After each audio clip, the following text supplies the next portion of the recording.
You're welcome to this edition of Straight Talk, a program on Solace-based TV that comes your way every week that examines situations, issues that happens within the country, outside the country, and within our community in order for us to prefer solution to some of these issues at stake.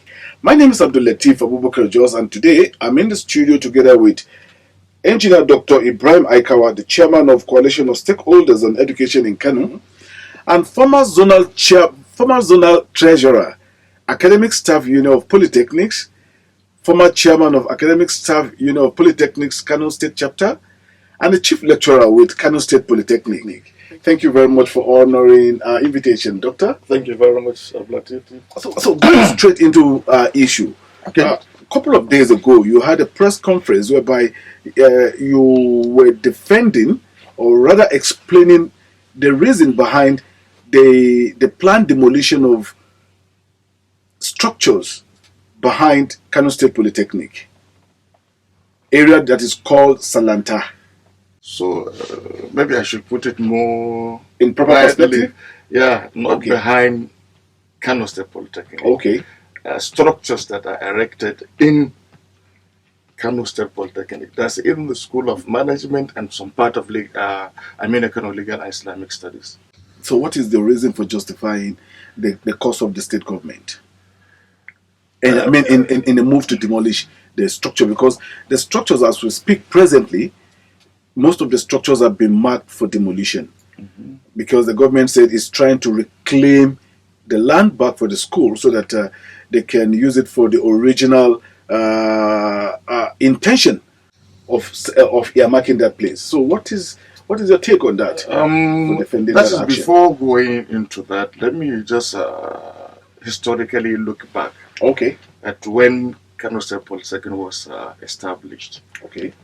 It was established in 1975. What was the population of Kano as at in 1975? It wasn't up to 5 million population of Kano. And then this school was established. First, it was located, which is presently the location of School of Technology and annex of School of Technology.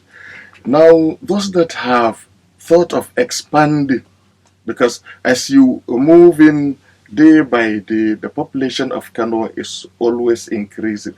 And it's not increasing arithmetically. You find out that it is increasing, geometrically? Yeah. Because one person will have 2-3 wives, and you have 4-10 children, and those ones will also be given that. That's exactly. So anybody that is a leader that has focus will be thinking of, okay, I have a school today. Let me think of expanding, getting more land, because more people will be coming in the next few years that will be coming in for further education.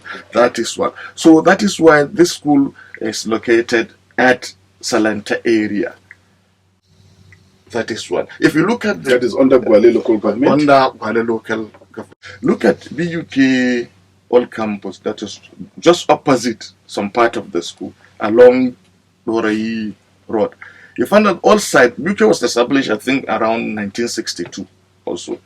Look at what... At that period, it was a school under Ahmadu Bello University. That is exactly. And look at what Abdullahi Bayero. During, I think, Babangida regime, they thought of maybe people of Kano, the population is growing fast, so how do we look for another land so that we'll have an extension? So look at how this BUK new site, look at the massive land that was secured by the then government to have BUK new site, and nobody came into the old site to encourage. Is it not part of the city now? Can't we have corner shops and other distance within the old site? No. You are always thinking of expanding, not encroaching into the system. So the government has all justification, every justification, but people are trying to abuse the mind. To demolish that's the exactly, buildings. That's exactly. That is why in my press conference I was saying, I was asking, have you ever had, I was even asking the press, the members of the press, I said, have you ever had any of them saying that the government is demolishing our site that is located in School of Management Studies or Kano State Polytechnic in general.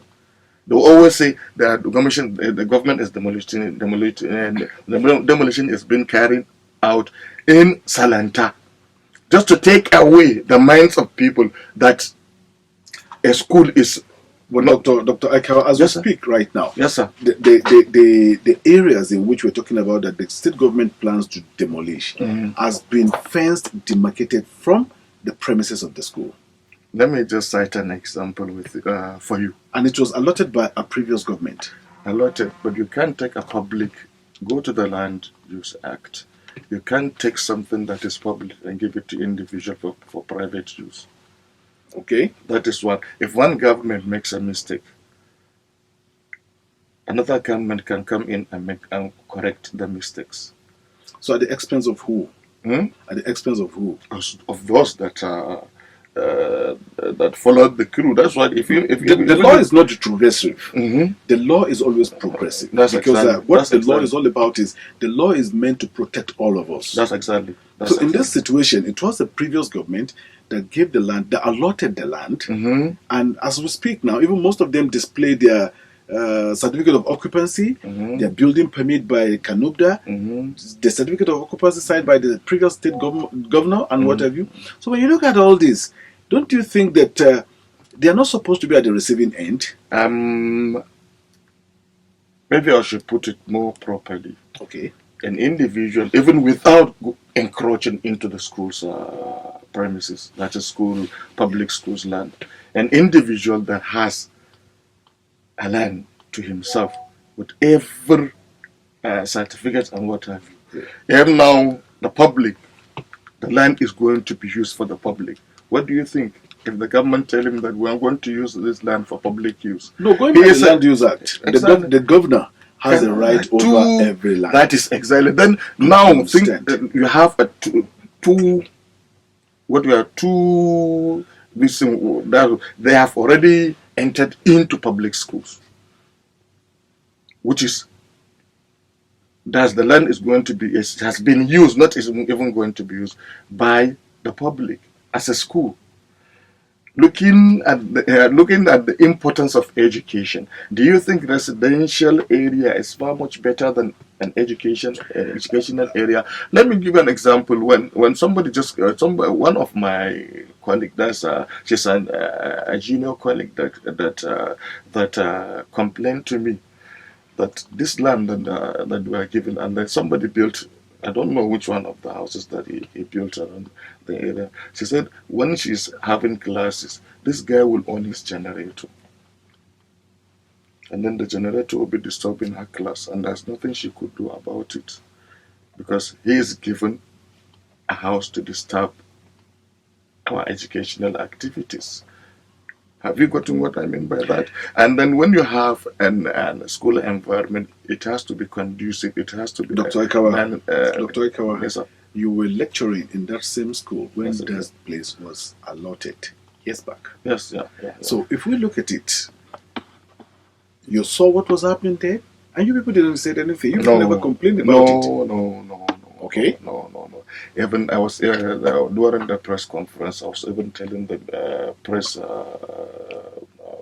people that I can even provide the video of our protest. Okay, We protested against it seriously. Okay. Union, academic staff union, non-academics, senior staff, and students' union government. What We was your protested- grudge at that time? Hmm? What was your That grudge? our lands are for use in developing theater halls, classrooms, laboratories, and workshops. That we don't have enough land that we're going to utilize there. That is, and even a letter was sent to the government through the rector then, Okay. that he should send this message. Apart from calling the press, having that demonstration, a letter was sent to even the video. They covered it in the video. The video coverage Okay, the video of clips. even seeing the rector presenting the letter to him that you send it to the government. And yet the government. So those were your efforts in those days to ensure that those lands were not allotted. We have to tell them. We have to give them that this is a school premises, and they know it. So in this situation now, buildings have been erected. Even one of the buildings that is erected on that land, as we speak presently, is a hospital. A hospital is built on that land. We have houses that are built on that land. And there are information that even the school have been compensated. They said this because some of the property owners said the school was compensated. The school was compensated. This compensation. And so most of them at the same time were not even the direct allottees. They bought the land from those that were allotted the land. So in this situation, do we now look at it that they have to pay for the sin of those that the lands were allotted to? That's why we said the government should investigate properly and come out with the names of those that have been allocated this plot of land. Some will tell them, even the government did not even demolish the buildings. That is one. Yeah. Second issue, if it can be converted into property that conforms with the plan of the school, which I definitely am very much sure it will not conform. Okay, but when we look at that, justice is a two-way sword, as like you rightly said. What should be the fate of those that are invested there? Because investment is me buying a land there, building on a land is an investment. So what do you suggest? I'm suggesting to them to write to the government and follow suit to see what the government will do. Okay. You understand? Because I said in my press conference that some were not properly informed. That's why I said the government should come out and sensitize people on these issues. That you shouldn't buy after protecting the lands and public lands with policies, strong policies. They should also have sensitization for people. So if they have anything, they should write to the government. It's not a matter of going to, bringing out your anger, saying, definitely that people will resist it. Yes. Thank you very much, Engineer Dr. Ibrahim Aikawa, Chairman of Coalition of Stakeholders on Education in Kano, and former ASUP Zonal Treasurer and former ASUP Chairman in Kano State. We've been on this for quite some time now, discussing on issue that has to do with the planned demolition of Kano State government on property built on Kano State Polytechnic lands. Because that is according to you. Because what the property owners are presently saying is the property is behind the school. So it's nice having you on this program, and we look forward to having you some other time we have issues to discuss. One funny thing. Yes. Some even use our wall to construct their gates. That is the wall of the school. The wall of the school. If you go there, if you take it, you should find out that the wall is there with Kano State Polytechnic, and they have a gate there. So how can they say just behind it? Thank you very much. Thank you. And we're looking forward to seeing you some other time on this program. Thank you.